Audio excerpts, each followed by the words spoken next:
लअल्लकुम तुरहमून। इन कलामुल्लाह के आराम सां कन लाइ ॿुधंदा वेंदव त अल्लाह तबारक व तआला जी रहमत पुॼंदी। त हीउ जेको घुमण हीउ फिरण अज़ीज़ दोस्त क़ुरान पाक जी मस्जिद सॼे आदाब जे ख़िलाफ़ आहे। सहाबा इकराम कलामुल्लाह पढ़ंदा हुआ, ईअं हूंदो ॼण मथां पखी अची करे वेंदो हो, चवंदा त ॼण हीउ खजी जो थुड़ आहे, सुकल आहे। लेकिन अवां सां बि इन कलामुल्लाह खे अदब एहतराम सां ॿुधंदासीं, अल्लाह तबारक व तआला अवां असांजी झोलियुनि खे रहमत सां मालामाल कंदो। अज़ीज़ दोस्तो, रमज़ान मुबारक अची रहियो आहे। हा साईं, रमज़ान मुबारक अची रहियो आहे। अल्लाह तबारक व तआला मुस्लमाननि जे मथां 12 महीननि मज़ा हिकिड़ो महीनो रमज़ान मुबारक जा रोज़ा फ़र्ज़ कया आहिनि। अज़ीज़ दोस्तो, अल्लाह तबारक व तआला जी ज़ात फरमाए थी पई, ऐं ईमान वारो तव्हांजे मथां रोज़ा फ़र्ज़ कया विया आहिनि। तव्हां बि रोज़ा पंहिंजा जेको आहे त महीने जी इज़त एहतराम जे ख़ातिर अल्लाह तबारक व तआला जे महिमान जी इज़त कयो। अॼु शाबान जी तक़रीबन 28 तारीख़ आहे।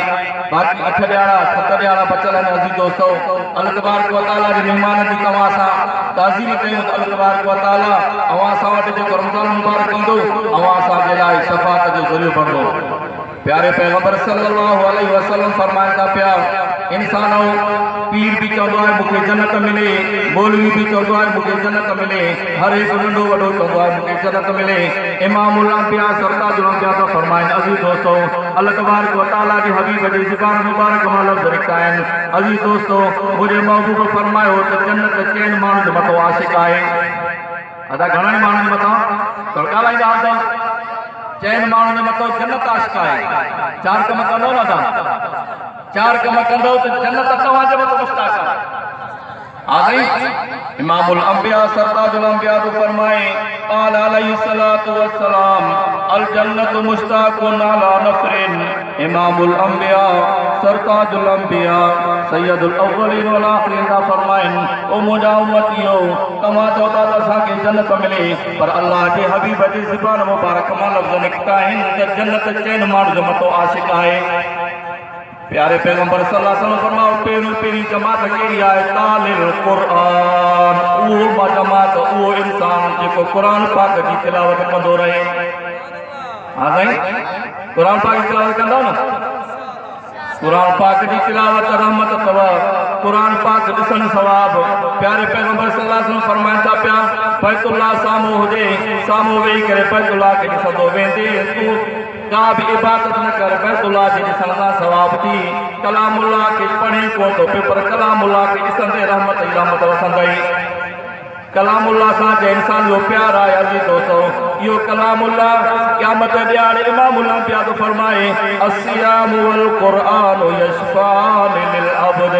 इमामुल अंबिया तो फरमाइनि, जे कलामुल्लाह सां मोहबत कई, कलामुल्लाह सां प्यार कयो, रमज़ान जो रोज़ सां मोहबत कई, रमज़ान जा रोज़ा रखई, क़यामत ॾियारे इहे ॿई शयूं अल्लाह पाक जे बारगाह में ईंदा। अल्लाह साईं हिन ॿिन्हिनि असां सां मोहबत कई, अल्लाह हिन खे माफ़ फरमाए, असां हिन खे जन्नत में वठी वेंदासीं। तॾहिं प्यारे पैगंबर सल्लल्लाहु अलैहि वसल्लम फरमायो, तालिल क़ुरान, क़ुरान जे पढ़ण वारनि जे मथां जन्नत आशिक़ आहे। उहे ख़ुशि नसीब इंसान आहिनि, उहे ख़ुशि नसीब जेके बचिड़ा कलामुल्लाह पढ़ंदा आहिनि, उहे उस्ताद भला आहिनि। इमामुल अंबिया था फरमाइनि, खैरुकुम मन तअल्लमल क़ुरान व अल्लमह। दोस्तो बुज़ुर्गो भाइयो, तव्हां असां चवंदा त फिलाणो भलो आहे, फिलाणो ऑफिसर भलो आहे, हिन जी जेका नौकरी मथे आहे, पर ॿिन्ही जहान जो सरदार इमामुल अंबिया अम्मा आमना जो लाल महबूब ज़ुलजलाल सल्लल्लाहु अलैहि वसल्लम था फरमाइनि, तव्हां मां भले में भलो उहो इंसान आहे जेको क़ुरान पढ़े ऐं पढ़ाए।